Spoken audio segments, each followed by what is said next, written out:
All right, you already know, man. Hit the like button, subscribe, comment, good, bad, ugly, whatever.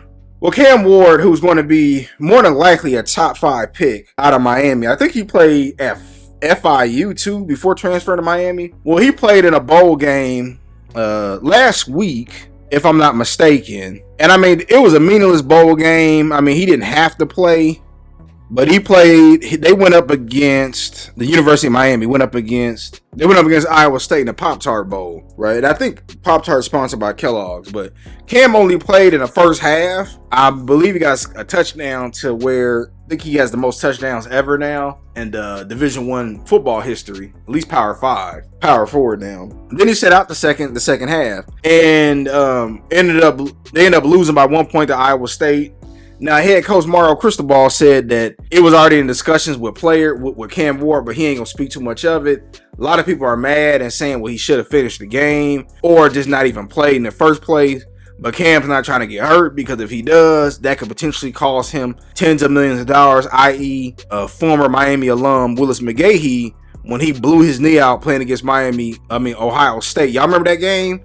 In 2003, when he blew his, was it 2003? 2003, the national championship game, where he got hit and his knee buckled back. My honest opinion, I truly believe that Cam should have just played. Let me say this. I think he should have just not played. I mean, it's a meaningless game. It don't mean nothing. I understand you want to get a record. You want your team to win. But if you're going to play the whole game or don't play at all. And I can respect him for not wanting to play, right? You don't want to go out there and hurt yourself when you're about to make tens of millions of dollars. But at the same time, you don't want to go out there and play half a game. And if you're not hurt, why you still can't play?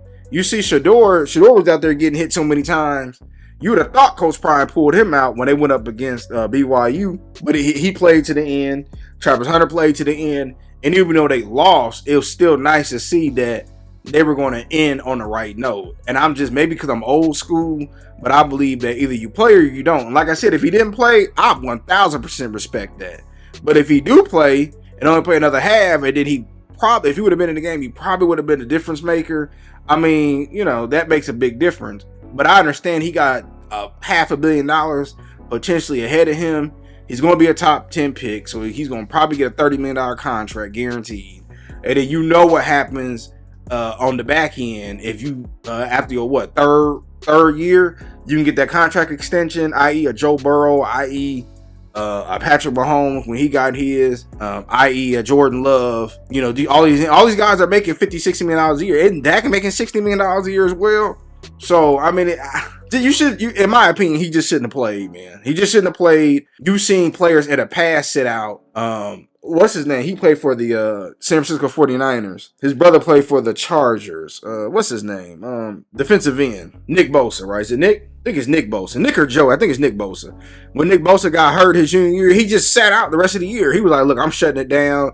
I got to get ready for the draft. And I think they was only halfway through the season. And guess what? I can respect that. And I think Nick was either a second or third overall pick, so it comes down to that. But I just want to get my quick thoughts about it. Do y'all agree, disagree? And what would y'all have done if y'all was in Cam's situation? Let me know below.